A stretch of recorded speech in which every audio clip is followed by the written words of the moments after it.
Alors, bienvenue à tous. Bonjour à tous. Alors, je suis Wilfried Gachot. Donc, je suis aujourd'hui en charge d'animer ce webinaire avec Abdel.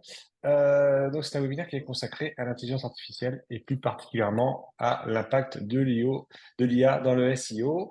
Donc, Abdel est avec nous. C'est bien là, Bonjour. c'est OK. Abdel est dirigeant donc, de 1789.fr, qui est expert en web marketing et qui est partenaire du réseau InWin.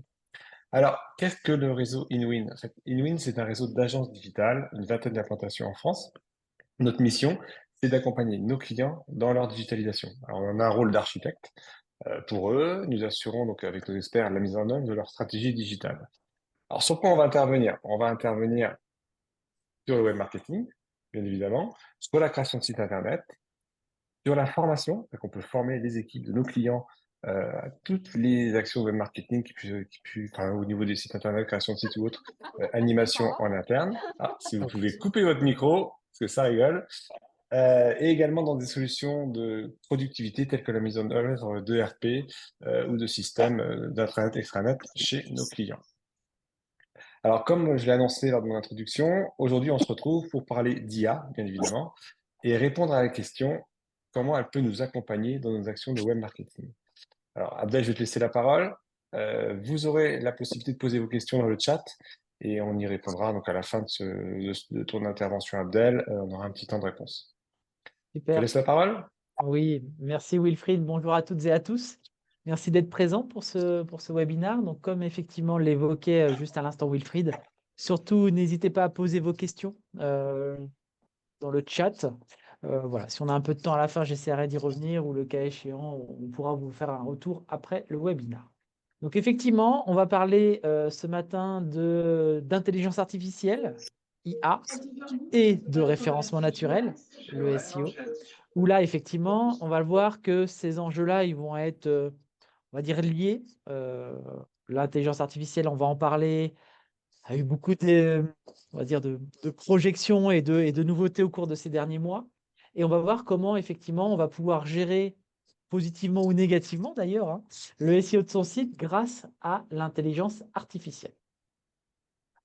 Juste pour préciser, le support, vous l'aurez, en tout cas pour les participants Oui. du webinaire. En fait, Wilfried vous enverra le support après cet événement. Donc déjà, premier élément, on parle d'intelligence artificielle, mais bien évidemment, l'outil qui a un peu fait exploser l'intelligence artificielle sur ces derniers mois, on va dire publiquement, c'est bien évidemment ChatGPT. Et ChatGPT euh, qui est l'outil un peu du marché qui a permis justement de faire connaître l'intelligence artificielle, qui a mis quasiment 5 jours pour avoir plus d'1 million d'utilisateurs. Alors, effectivement, ça peut paraître impressionnant, ça s'est passé en 2022. Après, ce qu'il faut savoir, c'est nous, dans le marketing digital, l'intelligence artificielle, elle est là depuis des années, en fait, en réalité. L'algorithme de Google, c'est une intelligence artificielle. Quand vous mettez en place des Google Ads, l'algorithme derrière qui gère vos campagnes, c'est de l'intelligence artificielle. Quand vous faites des posts LinkedIn, Facebook, il y a une mécanique qui permet de mettre en avant votre post de manière plus ou moins forte en fonction des interactions, c'est de l'intelligence artificielle. En revanche, l'arrivée de ChatGPT nous a permis effectivement, pour la personne qui n'est pas forcément dans le métier du marketing digital, de toucher à ce Graal en quelque sorte, et avec un outil qui, voilà, aujourd'hui a dépassé un certain nombre d'acteurs. Alors, c'était juste pour voir le taux de pénétration de ChatGPT qui a mis quasiment 5 jours d'avoir 1 million d'utilisateurs, comme quand je compare à Facebook, il a mis 10 mois à avoir 1 million d'utilisateurs en 2004. Donc tout ça pour vous dire qu'effectivement, il y a eu quand même un changement de paroxysme avec l'arrivée de cet outil-là dans la productivité. On va le voir. En tout cas, moi aujourd'hui, je le considère comme un outil d'aide. On va le voir dans la partie SEO qui peut nous servir de manière assez importante. Donc effectivement, on parle d'intelligence artificielle, mais on parle surtout d'intelligence artificielle générative. C'est-à-dire que ce qu'on va voir quand même ce matin, c'est que l'intelligence artificielle, comme son l'indique, c'est une intelligence qui va apprendre de l'existant. C'est-à-dire que on va avoir des notions de créativité, bien évidemment. D'ailleurs, souvent des créativités qui ne sont pas forcément pertinentes. Mais en tout cas, l'outil d'intelligence artificielle générative va nous permettre vraiment de produire du contenu basé sur une connaissance existante. Donc, on va y revenir. ChatGPT permet de revenir jusqu'en janvier 2022. En tout cas, c'est sa mémoire aujourd'hui. Donc, si vous lui demandez, par exemple, un texte de loi, le résumé d'un texte de loi euh, promulgué en décembre 2023, bah, il sera incapable parce qu'il n'aura pas forcément l'information. Alors, forcément, l'IA, c'est aussi quelque chose qui peut troubler de temps en temps. Voilà, donc on peut faire du contenu avec de l'IA, mais on peut faire plein d'autres choses. Et ça, c'est un exemple où là, sur le ton de l'humour, je vous demande de trouver l'intrus. Alors forcément, l'intrus, c'est moi-même sur les photos, parce qu'effectivement, les 3 autres photos sont des photos générées par intelligence artificielle. Donc, on va le voir, hein, cette notion où alors j'ai volontairement mis une photo un peu trouble de moi et des photos vraiment très, très propres en haute définition pour les autres photos, parce qu'en fait, les 3 autres personnes n'existent pas en réalité. Et donc ça, on va y revenir. L'intelligence artificielle peut avoir de la créativité en se basant bien évidemment sur l'existant. Donc là, il s'est basé sur plusieurs visages de plusieurs personnes pour aller prendre à droite à gauche des informations et en générer effectivement une restitution. Alors, qu'est-ce que l'intelligence artificielle? Donc si on définit l'intelligence artificielle, c'est un outil utilisé par une machine afin de reproduire des comportements liés aux humains tels que le raisonnement, la planification et la créativité. Donc il y a quand même une part de créativité. Aujourd'hui, ce qui manque un peu, je trouve, de par mon expérience de l'IA, c'est l'émotion. C'est-à-dire qu'aujourd'hui, un humain, quand il va raisonner, quand il va faire un cheminement intellectuel, il y a une part d'émotion qui peut lui permettre ou pas de prendre une décision. Et je trouve ce qui résume assez bien ce qu'est l'intelligence artificielle, c'est ce qui s'est passé en mai 97. Alors, certains d'entre vous ont peut-être assisté à cet événement. En fait, en mai 97, Deep Blue, qui est une intelligence artificielle, alors qui était un ordinateur de 4 mètres sur 5 mètres, a battu Kasparov aux échecs. Et en fait, c'est un peu le jour où l'intelligence artificielle a commencé à voir le jour.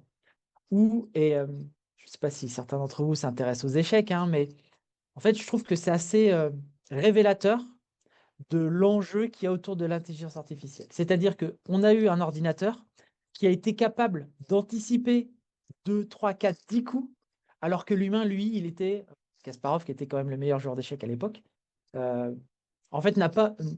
En réalité, l'ordinateur a osé faire des coups qu'un humain n'aurait pas osé parce qu'il n'avait pas assez de calcul, on va dire, dans son cerveau pour se dire, bah, si je fais ça, ça peut engendrer ça, de ça. Et c'est pour cette raison que, en fait, l'intelligence artificielle est vraiment apparue en mai 97 avec la victoire de Deep Blue sur Kasparov. Pardon. Quelques éléments qui peuvent aussi être des dérives de l'IA, et on va en parler après sur le SEO, mais en tout cas dans une généralité, c'est voilà, toutes ces photos que vous avez pu voir sur les réseaux sociaux, qui ne sont pas forcément, pas de vraies photos, hein, pour le coup. Bien évidemment, c'est des photos générées avec l'IA. Donc, voilà, la photo de notre président qui ramasse les poubelles, le pape qui est en grosse doudoune de rappeur. Enfin, voilà, tous ces éléments-là, en fait, c'est un peu le côté un peu négatif qu'on peut avoir aujourd'hui sur l'IA, ou sur des visuels, ça peut être très marquant et très réel à la fois, dans une optique un peu de ce que j'appelle deepfake, c'est voilà, de la génération de visuels, de contenus qui ne sont pas forcément réalistes. Donc ça, c'est un peu l'enjeu de l'IA, dans quel environnement on se trouve. Voilà. L'idée, c'est aussi d'appliquer ça au web. Et aujourd'hui, effectivement, l'IA peut être utilisée dans une stratégie digitale, bien évidemment sur un site web, à travers plusieurs éléments. L'utilisation du web design. Alors, pour l'avoir testé, on est encore au balbutiement. C'est-à-dire que là, l'idée, c'est peut-être demander à une IA de générer une charte graphique.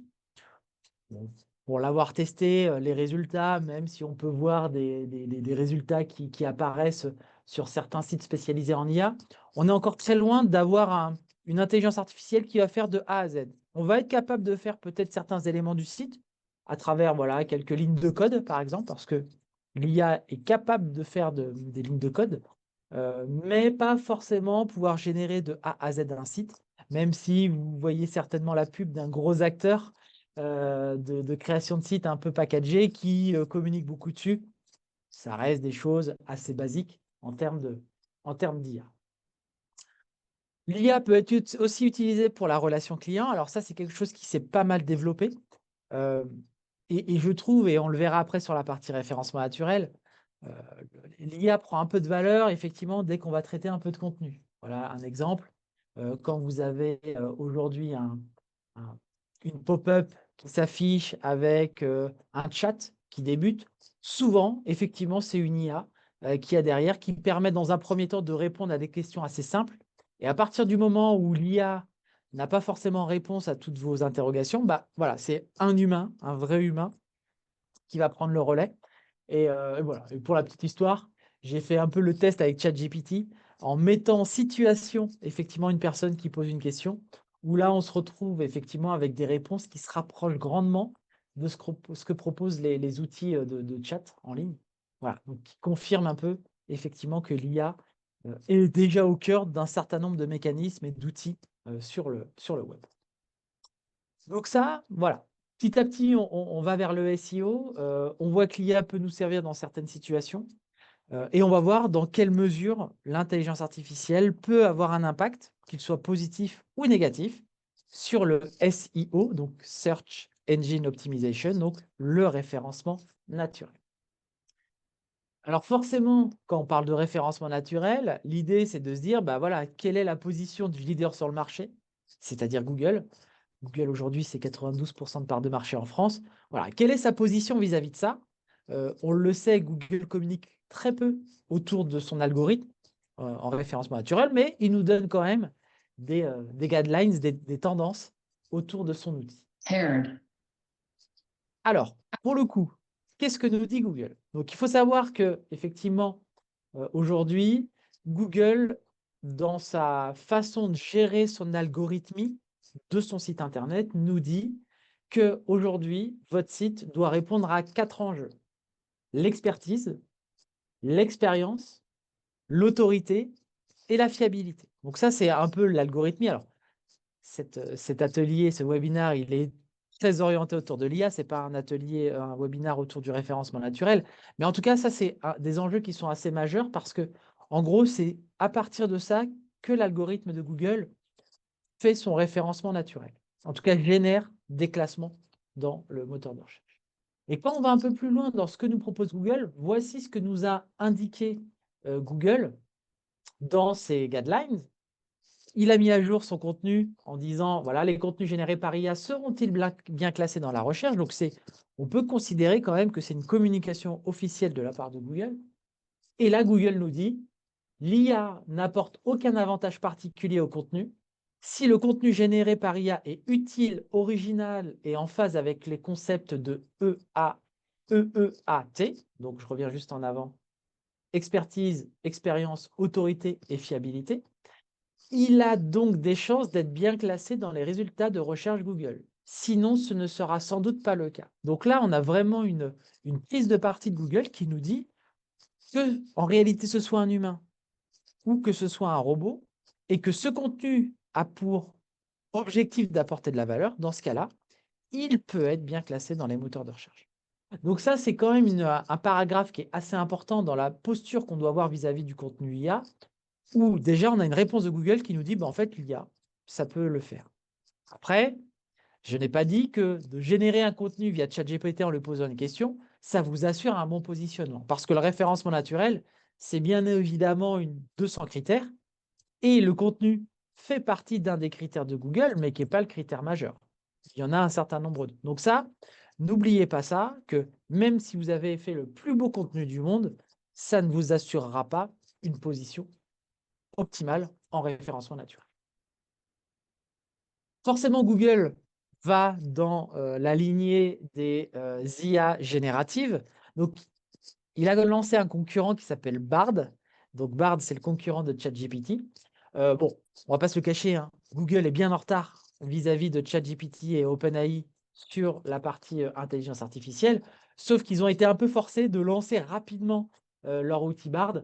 Bon, je ne sais pas si certains d'entre vous l'ont testé, il est accessible depuis juillet 2023 en France. Les résultats ne sont pas forcément super pertinent vis-à-vis de ce que propose ChatGPT. La seule valeur ajoutée qu'a Bard par rapport à ChatGPT, c'est que Bard est connecté en direct avec Internet, ce qui n'est pas le cas de ChatGPT, comme je l'évoquais tout à l'heure. L'historique, il est en janvier 2022. Et puis, effectivement, il y en a tout un tas qui se lancent dans l'enjeu de l'IA. Et on voit qu'effectivement, Baidu, qui est le premier moteur de recherche en Chine, a lancé ErnieBot, qui est voilà, l'équivalent de ChatGPT, qui est l'équivalent de Bard. Bon, ils ont un petit temps de retard pour le coup. Voilà, comme ils ont vu qu'OpenAI avait lancé ChatGPT, donc ils se sont tous lancés à la course à l'IA. Quelque chose que j'évoque souvent quand je parle d'IA, en fait, l'intelligence artificielle, c'est un peu quelque chose, voilà. L'idée, c'est pas de faire l'autruche en se disant, oh, c'est très mal, je veux pas faire d'IA, etc. Ça fait partie de l'évolution de notre métier, c'est-à-dire dans le digital. Je compare souvent ça à ce qui s'est passé dans les industries dans les années 80-90. Voilà. Une robotisation massive de certains postes de travail dans les industries. Ça ne veut pas dire que tous les postes ont disparu, les postes humains.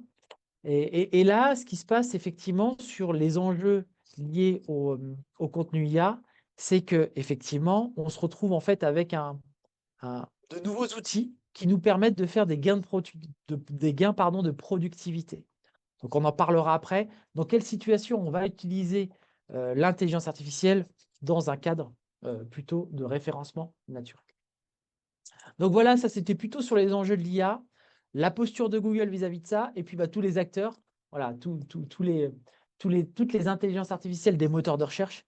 Voilà. Alors, vous allez me dire pourquoi les moteurs de recherche ont une capacité à mettre simplement en ligne des intelligences artificielles. Bah, c'est ce que je disais tout à l'heure. Déjà, rien que le moteur en lui-même, c'est une intelligence artificielle. Et l'avantage des moteurs, c'est qu'ils ont toute une base de données de sites internet, de pages, de contenus qu'ils sont capables de lire et donc ils sont capables potentiellement de restituer, ce qui est le propre d'un moteur de recherche. Alors, comment utiliser l'IA générative pour le SEO? Donc, forcément, nous, ce qui nous intéresse, c'est de se dire à un moment donné, dans quelle mesure, moi, je peux utiliser ou pas l'intelligence artificielle. Et là, je serais tenté de dire, il faut sortir un peu de l'intelligence artificielle. C'est-à-dire que là, ce qu'on va évoquer, ce sont des éléments, et il y a une mise à jour de Google qui s'appelle Helpful Content, qui a eu lieu en août dernier, qui considère que Google nous dit, bah, écoutez, moi, quand une page doit être indexée, doit être positionnée, c'est qu'elle doit apporter de la valeur ajoutée à mon internaute. Donc, la valeur ajoutée, c'est de la compréhension, de l'information, du détail sur des éléments techniques, par exemple.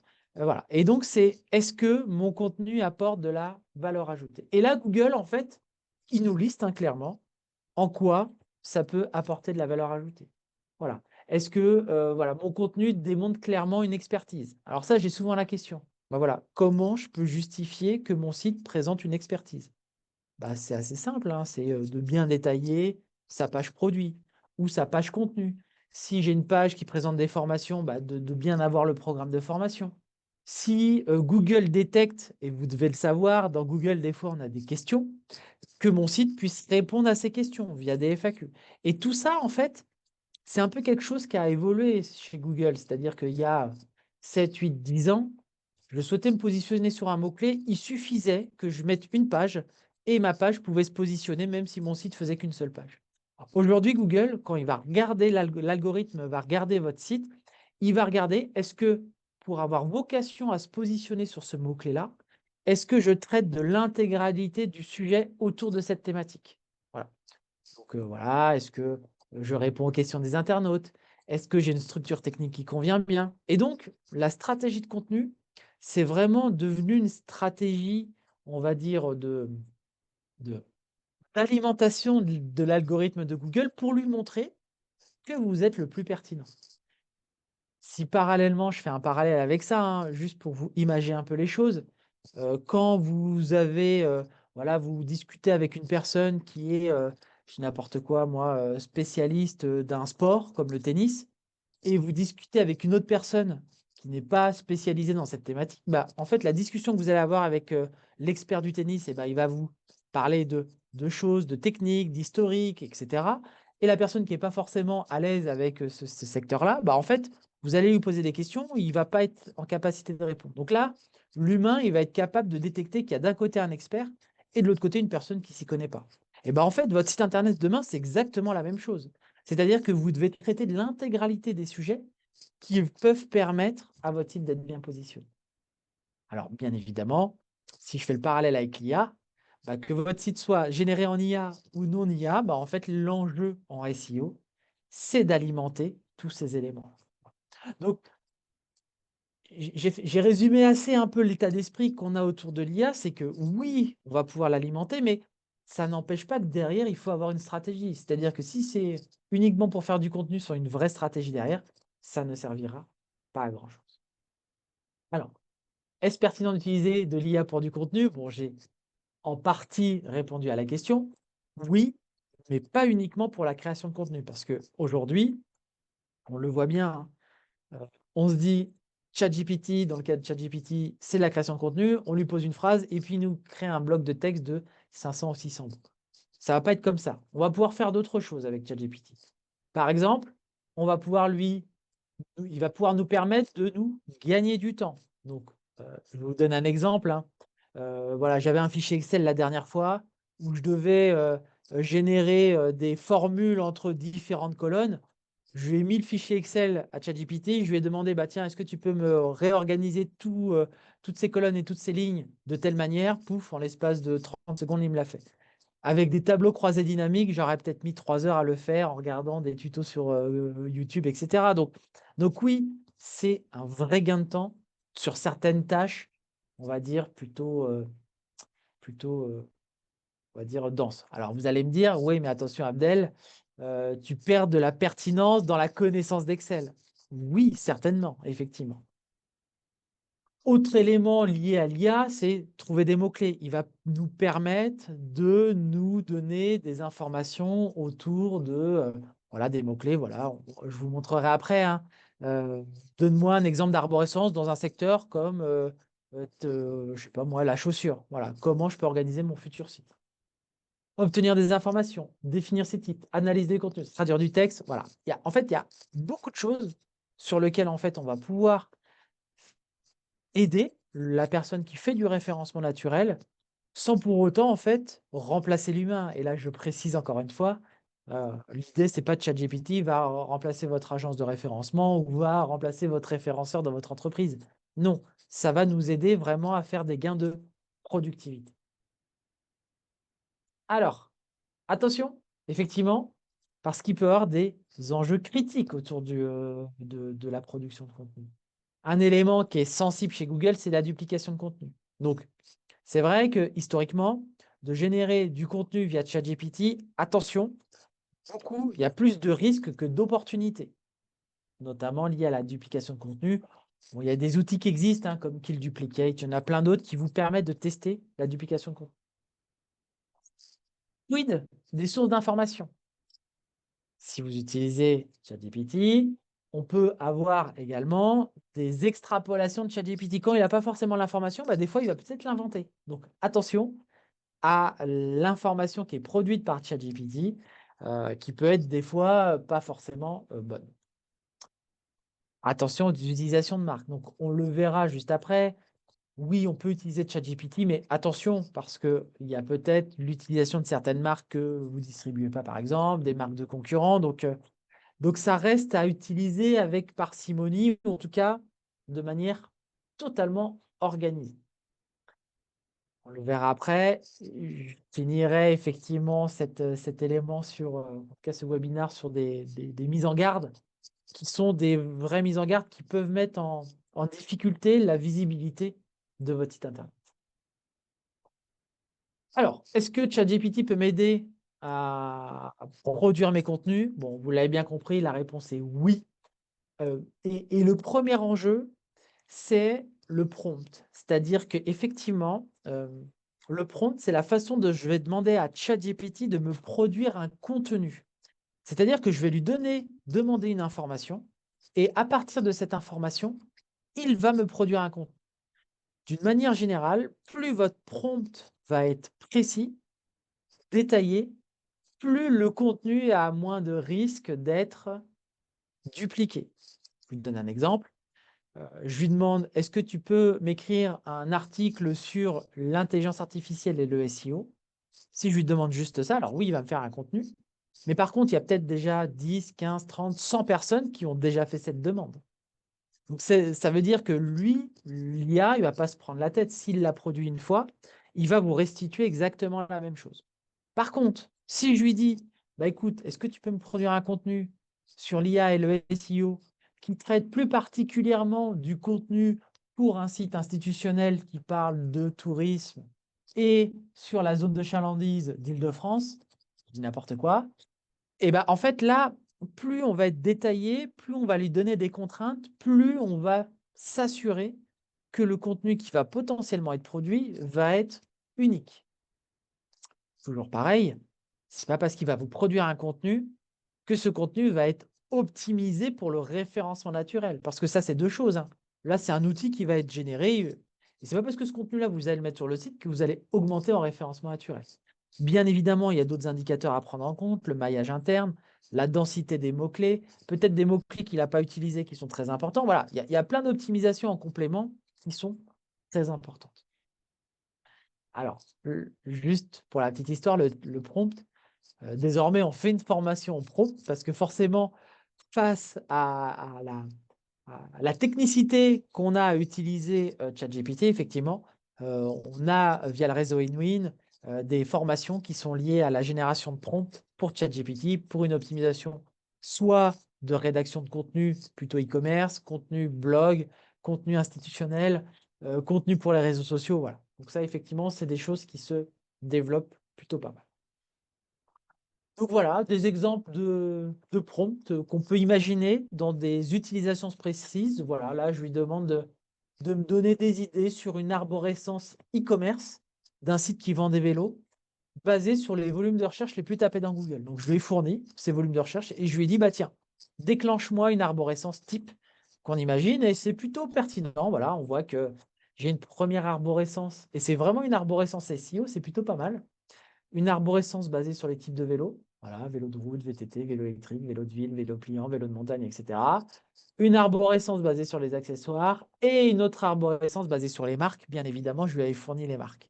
Et donc là, on le voit bien que ça nous permet voilà, de se poser des questions, de peut-être des choses qu'on n'avait pas forcément évoquées, de retriturer son arborescence. Voilà, c'est un peu un challenger hein, quand on fait, par exemple, une analyse de mots-clés. Autre exemple où effectivement, alors là, c'est ce que je vous évoquais, hein, je lui ai demandé via un prompt très court la production d'un contenu. Donc, c'est ce que je vous évoquais. Ne faites pas ce genre de choses-là parce qu'il y a un fort risque que ce contenu soit déjà produit pour un tiers, pour un autre site qui est déjà indexé. Voilà. Mais en tout cas, on peut produire du contenu avec ChatGPT. Ensuite, on peut lui demander d'ajuster les choses. Il nous a peut-être produit un premier contenu. Et en fait, au final, ça ne nous satisfait pas en termes de SEO. Bah voilà, je lui dis, bah écoute, rajoute-moi 10 répétitions du mot-clé vélo pour 100 mots. Voilà. Et donc, il va réinjecter ça. Donc là, vous voyez, c'est vraiment un travail de réajustement, de modelage qui va permettre à votre contenu, au final, bah, d'être mieux optimisé. En tout cas, qui doit correspondre à vos enjeux à la fois marketing et vos enjeux SEO. Voilà. Là, le dernier exemple, je lui demande de lui donner une petite teinte locale. Voilà, et je lui dis, bah voilà, c'est une dimension locale au contenu. Est-ce que tu peux me rajouter les termes Nantes ou Loire-Atlantique 44, etc. Donc là, voilà. Donc aujourd'hui, c'est vrai que l'IA, alors je ne l'évoque pas aujourd'hui, mais notamment quand on a beaucoup de contenu à produire de manière industrielle, je pense notamment à du référencement local. Voilà, j'ai besoin de faire une page magasin de vélo pour 100 villes en France. Et ben, l'IA va nous servir justement à produire de manière industrielle tout ce qu'on. Dans d'autres enjeux, vous pouvez également demander à l'IA de vous donner des éléments plus techniques autour du SEO, voilà, de vous donner des idées de noms d'images pour vos images à mettre sur votre site. Bon, voilà, c'est des exemples hein, pour le coup. Ça peut être également lui demander de vous donner une préconisation de balise H1 voilà, une balise H1 qui est une balise importante du référencement naturel. Vous lui demandez une information en disant, bah voilà, guide-moi dans la meilleure balise H1 en fonction du contenu que tu as produit précédemment. Donc ça, c'est des éléments qui sont vraiment importants et et j'insiste vraiment là-dessus, hein. ChatGPT et le SEO, c'est pas uniquement lui demander quelque chose, il produit et vous le mettez en ligne. C'est plus complexe que ça et justement, ça peut vous ouvrir à des contraintes et à des risques de votre position SEO en faisant ça. Une des optiques qu'on voit arriver et qui est assez forte, c'est le fait qu'aujourd'hui, des outils du marché utilisent ChatGPT pour éviter que vous le fassiez manuellement. Alors ça, c'est pareil, on voit de tout sur les outils, mais il y a des outils qui sont plutôt voilà, intéressants. Alors là, j'ai pris l'exemple de Marcopy, mais qui peuvent vous donner des idées d'informations, d'éléments à intégrer dans vos prompts. C'est-à-dire que là, par exemple, dans Marcopy, il me demande bah voilà, dans quelle langue je veux produire. Ça peut être quelque chose si vous avez du multilangue à faire. Vous pouvez lui fournir le titre H1. Voilà. Quelle est la tonalité? Ça peut être quelque chose à dire, effectivement, à indiquer à ChatGPT. Est-ce que c'est plutôt professionnel, amical, optimiste, scientifique, journalistique? Quels sont les éléments principaux à intégrer en termes de référencement naturel? Est-ce que c'est référencement naturel? Est-ce que c'est intelligence artificielle? Est-ce que c'est intelligence artificielle pour Google? Voilà, de l'informer quel est le mot-clé principal à travailler dans la partie SEO. C'est quelque chose que je fais également sur ChatGPT et je vous le conseille, c'est de fournir des paragraphes. Voilà, lui dire, bah là, j'ai 5 paragraphes, 6 paragraphes, 10 paragraphes, et je souhaite que ces paragraphes soient structurés de cette manière-là. Ça va orienter un peu, ça va donner un peu un sommaire à ChatGPT qui va permettre d'orienter un peu l'enjeu de la production de contenu et d'éviter à ChatGPT d'être trop généraliste, en fait. Voilà, et puis à partir de ça, effectivement, les outils peuvent générer du contenu. Donc, un élément qui est aussi important, il y a beaucoup d'outils qui sont arrivés sur le marché qui sont capables de détecter de l'intelligence artificielle générée par le site. Comment dire? Il y a des outils qui sont capables, pardon, de détecter qu'un contenu soit généré par l'intelligence artificielle ou pas. Comment font ces outils-là? En fait, ils sont Oui. capables de détecter certaines tournures. Maybe omelette, Voilà. En cheese, conséquence, en maybe conclusion, scrambled eggs with cheese. alors, euh, il y Et bon, a sur la partie de ces outils-là, ils sont capables de détecter des sémantiques qu'utilisent beaucoup les intelligences artificielles. En conclusion, en conséquence, en fait, c'est des tournures de phrases que les outils détectent. Et ça, ces tournures de phrases, on peut indiquer à ChatGPT en fait de ne pas les produire, de ne pas les utiliser. Donc ça, pareil, on se retrouve à un moment donné avec un certain nombre de guidelines et de contraintes qu'on donne en fait à l'algo de ChatGPT qui nous permettent de générer le contenu le plus propre possible. Alors, forcément, nous, on a nos outils. On verra après, on va parler de MyGPT parce que ça, vous pouvez vous-même le créer. Mais il faut beaucoup de retours d'expérience de ces types d'outils pour avoir quelque chose d'efficace en référencement naturel. Alors, où et quand utiliser des contenus IA en SEO? Donc, voilà, j'ai un peu évoqué un certain nombre de choses là-dessus. Là, l'idée, c'est de se dire, bah voilà, j'ai envie de faire du contenu IA.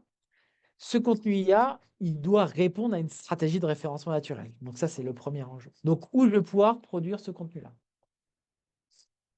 Première utilisation, les pages catégories. Par exemple, j'ai un site internet, catalogue, j'ai un site institutionnel et j'ai des pages qui ont des objectifs de positionnement SEO. Bah, en fait, dans ce cadre-là, on peut imaginer utiliser des contenus IA.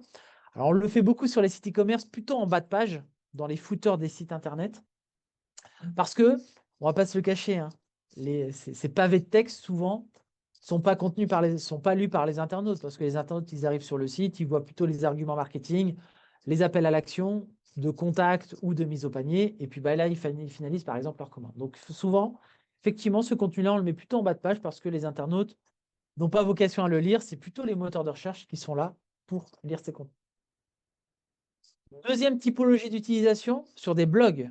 On peut imaginer utiliser ces contenus sur des blogs. Voilà, on ne va pas se le cacher. On peut utiliser dans ce cadre-là des contenus qui vont nous permettre de récupérer de l'information bien évidemment plutôt générique, sur la partie bleue. Autre utilisation sur le référencement local. Alors, c'est un enjeu souvent du SEO. Voilà, quand on met en place des stratégies de référencement local, que j'ai envie de me positionner sur le mot-clé pare-brise Nantes, pare-brise Strasbourg, pare-brise Lille, en fait, si j'ai une implantation sur 500 villes, eh ben, il me faut 500 pages différentes. Donc, effectivement, dans ce cadre-là, l'IA peut nous servir à industrialiser du contenu qui va nous permettre d'avoir un contenu le plus unique possible pour chacune des villes. Voilà, alors ça fera peut-être l'objet d'un autre webinaire, le référencement local. Mais en tout cas, dans ce cadre-là, effectivement, c'est une utilisation industrielle où là, l'IA nous est d'une grande utilité dans le référencement local. Autre utilisation qui peut être importante dans le cadre de l'IA, c'est l'utilisation sur des pages produits. Voilà, vous avez peut-être un site internet avec 70, 80, 90, 300, 1000 produits. Et alors là, j'ai pris l'exemple d'un site où en fait, c'est plutôt un site orienté autour de la bombe de peinture, où là, on se retrouve avec 4 types d'orange, l'orange nacré, l'orange saumon, l'orange foncé, l'orange de sécurité. Il est clair que ces 4 fiches produits doivent avoir du contenu unique, en fait, même si effectivement, le orange, d'une manière générale, du orange, c'est du orange, sauf qu'il y a peut-être des spécificités liées à chaque râle, le saumon, le nacré, etc. Donc là, pareil, dans une multiplicité de fiches produits, l'intelligence artificielle peut nous servir à produire du contenu de manière automatisée, toujours dans les contraintes que j'ai évoquées juste avant, en évitant la duplication de contenu, en évitant tous ces enjeux qui sont liés aux critères de Google, hein. Parce que, indépendamment de ça, bien évidemment, ce n'est pas parce que vous allez mettre un contenu sur la bombe de peinture orange saumon sur votre site que vous allez être bien positionné. Tous les autres critères peuvent également impacter cette visibilité. Alors forcément, dans ce cadre de l'IA, on met en place des tests. Donc là, je vous ai mis une petite copie d'écran d'un site qui s'appelle SEMrush, qui est un outil de marketing digital qui permet de voir l'évolution des positions d'un site. Et effectivement, on voit que c'est un site qu'on a mis en ligne en avril 2020. Donc en avril 2022, pardon, il y avait 0 position dans les résultats de Google. Et puis, on a industrialisé, on va dire, 800 contenus IA. Donc, on les a mis en masse. Alors, sans pour autant travailler la qualité. L'idée, c'était un peu un crash test. Et en fait, on voit qu'il y a eu et on le voit que Google réagit quand même assez étonnamment quand il y a du contenu en masse qui est intégré sur un site. C'est-à-dire qu'on a eu une intégration qui a été faite, on va dire, aux alentours du décembre 2022, au moment où ChatGPT est arrivé, hein, on ne va pas se le cacher. Et on a vu que, voilà, au bout de 2 mois, Google a indexé et positionné sur 1200 mots-clés le site Internet. Puis, le site a stagné pendant 2-3 mois, avec une baisse en juin 2023, qu'on voit ici.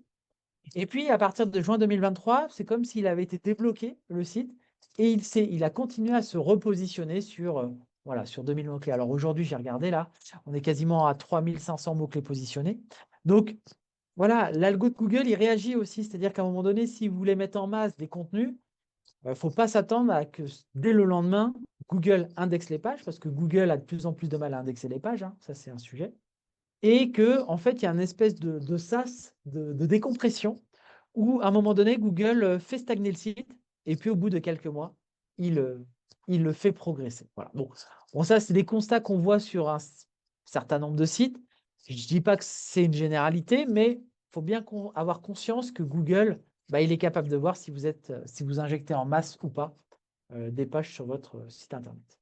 Donc, Google indexe-t-il les contenus générés à l'aide de l'IA? La réponse est oui. Mais attention, le timing, il peut être décalé, en tout cas avec ce sas de décompression de Google. Pour terminer, quelques mises en garde, parce que je vous ai forcément, ce webinaire vous a certainement donné plein d'idées, plein de choses à faire, plein d'opportunités. Mais attention, une mise en garde sur certains sujets et sur l'utilisation même de l'IA. C'est ce que je disais, l'IA peut être extrêmement nocif pour le SEO. C'est-à-dire que oui, on peut faire des choses, mais attention à la duplication de contenu, attention à la fiabilité des sources. Voilà, ça c'est vraiment l'élément super sensible. C'est oui, il vous sort une information, mais d'où il la sort l'information? Est-ce qu'il provient d'un site de confiance? Est-ce qu'il provient d'un site fake? Est-ce qu'il provient d'un site qui fait lui-même de l'IA? Enfin, voilà, on le voit bien que la fiabilité de la source, elle est extrêmement importante. La date de la source, c'est-à-dire qu'effectivement, il peut vous produire quelque chose, et notamment dans le secteur juridique où les lois peuvent évoluer de manière assez rapide. Oui, évitez de demander les derniers textes de loi sur un sujet particulier qui est sensible et, je rappelle, hein, qui peut apparaître sur votre site internet. Attention au risque de duplication de contenu, et ça, c'est vraiment l'enjeu majeur. C'est, voilà, oui, vous pouvez injecter du contenu de manière assez facile, mais cette facilité, c'est toujours pareil, hein, ça a des risques. Et le risque, c'est de se dire à Google, bah, en fait, Google, il voit que votre site, il a peut-être actuellement 50, 60 pages d'indexés. Vous injectez 200, 300, 400, 500 pages différentes de blog ou de contenu. Et là, il va se dire, OK, j'ai un gros déséquilibre entre une injection forte de pages avec du contenu qui est plus ou moins IA parce que je suis capable de le détecter, et puis des pages historiques qui, elles, sont plutôt bien structurées avec du contenu propre. Et là, il va se dire, bon, OK, ce site-là, il essaye de me filouser en quelque sorte. Il n'a pas fait d'effort. L'expertise, hein. Et ben Google va se dire, OK, je vais déclasser. Même les positions que vous aviez correctes, il peut être amené à les déclasser. Et puis, effectivement, si vous êtes amené à utiliser ChatGPT, attention à la relecture des contenus. Dans certains cas, ChatGPT peut extrapoler, voire inventer des informations qui, au final, peuvent être un peu sensibles dans votre cas, parce que, je le rappelle, ces contenus-là ont vocation à être mis sur votre site internet, ont peut-être vocation, ou sur vos réseaux sociaux hein, d'ailleurs, ont vocation à être lus par des internautes, et il en va de la crédibilité, bien évidemment, de votre entreprise. Voilà, je voulais finir sur cette mise en garde parce qu'effectivement, je vous ai dépeint un enjeu plutôt positif, bien évidemment, de l'IA sur de la productivité, mais attention, parce que ça peut avoir des effets plutôt critiques dans l'activité de votre entreprise. Voilà ce que je pouvais vous dire sur Merci la Abdel. partie IA et SEO. Je ne sais pas s'il y a eu des questions Alors, ou il y a eu des des interrogations. questions sur le chat qui n'est pas artificiel le nôtre. J'ai Déborah qui posait une question tout à l'heure sur EEAF ou EEAT. C'est EEAT. Oui, c'est ça, mais ce qui me semblait. C'est ce que On avait, j'évoquais. Je peux vous ouais, le remontrer. au début. Tac, effectivement. Donc ça, c'est une notion qui est vraiment officielle de la part de Google, hein. C'est-à-dire que là, on le voit, c'est utile, original et en phase avec les concepts de EEAT. Et EEAT, c'est expertise, expérience, autorité et fiabilité. Et c'est Il trust en faudrait anglais, que je je pense. vois la Hmm. traduction Hmm. du T, De effectivement. trust, non? Euh, Confiance? Non? ouais, Pas sûr. trust, effectivement, c'est sur Ouais. trust. Hmm. Hmm. Donc ça, de toute façon, vous avez le lien dans le support directement vers cette page-là de Google Search Central où là, il détaille effectivement tous ces enjeux-là. On avait aussi une question, juste une information de Stéphane qui disait Oui, que Bard avait été remplacé par Gemini. tout à fait. Depuis une semaine, donc qui est beaucoup Exactement. plus performant. Alors, personnellement, je ne l'ai pas testé depuis effectivement la sortie de Gemini, mais a priori, elle est beaucoup plus performante. Voilà. Après, effectivement, de toute façon, ce que je vous ai dit aujourd'hui, peut-être qu'on va se revoir dans une semaine et ChatGPT aura encore évolué, aura encore pris un niveau, ou Gemini aura encore évolué. Donc Ouais. effectivement, oui, les choses évoluent et c'est normal pour le coup. Après, une autre, non, juste une information de Déborah qui mettait 9 mois pour être bien référencé. C'était pas une question, donc c'est une affirmation. Donc, je sais pas Alors, si elle veut Alors, préciser. c'était peut-être Un une étonnement. remarque vis-à-vis de l'évolution des positions. Alors, ça, d'une manière générale, euh, ça va dépendre du secteur d'activité, en fait, en réalité. C'est-à-dire que, bon, là, c'était dans un secteur plutôt de tourisme avec des requêtes de longue traîne, où effectivement, voilà, l'IA plus un site qui n'a pas d'historique, etc. Mais aujourd'hui, c'est vrai que la concurrence, en fonction de la concurrence de certains mots-clés, bah, ça va mettre plus ou moins de temps. Si demain, vous voulez vous positionner sur vol pas cher New York, bah, en fait, il y aura peut-être plus de temps à se positionner que si vous vous positionnez sur un mot-clé comme, je dis n'importe quoi, chaussettes en poil de chat, hein, quelque chose où il n'y a pas de concurrence en fait. Donc c'est là où effectivement, bah, ça va dépendre de l'intensité concurrentielle des mots-clés. Mais en tout cas, là, en tout cas, ce que je vous montrais, c'était plutôt de se dire qu'à un moment donné, Google, en fait, il a besoin de digérer votre contenu produit en masse et qu'il ne faut pas vous étonner qu'il y a peut-être un petit délai entre le moment où vous intégrez vos pages en masse, si vous intégrez des pages en masse, et le moment où elles commencent à être indexées et positionnées dans Google. On a répondu à toutes les questions qui étaient sur le chat. Est-ce qu'il y a d'autres questions? Profitez-en, il nous reste quelques minutes si besoin. Alors oui, j'ai une question de Tu vois le Florence. chat? Y a-t-il un intérêt Ouais. à utiliser la version payante de ChatGPT? Alors, pour le coup, la réponse est oui. Enfin, ma réponse est oui, c'est-à-dire que ChatGPT, il est en version gratuite, il est un peu bridé. Et la version payante de ChatGPT, qui coûte 19 € par mois, vous permet de créer vos propres GPT. C'est-à-dire que ce que je vous ai expliqué tout à l'heure, si vous souhaitez créer votre propre intelligence artificielle de production de contenu, alors qui nécessite un peu de travail, hein, forcément, et ben, vous pouvez le faire. Donc oui, la réponse est oui. Et en plus, les taux de réponse sont beaucoup plus réactifs. Et souvent, quand il y a des nouvelles versions de ChatGPT, on les a en exclusivité. Voilà. Donc c'est en tout cas un intérêt. La réponse est oui. Le petit bémol, c'est la façon dont on va l'utiliser. Question Effectivement, de et Christophe, ouais. une personne évoque la possibilité Mm. de multimodalité. C'est ce que je vous évoquais tout à l'heure, quand on peut importer un fichier, qu'elle soit PDF, Excel, et c'est grâce à la version payante qu'on peut faire ce genre de choses. L'exemple que je vous donnais avec le fichier Excel que j'ai fourni à ChatGPT, il me l'a retravaillé, c'est parce qu'effectivement, j'avais la version payante. Merci pour cette remarque.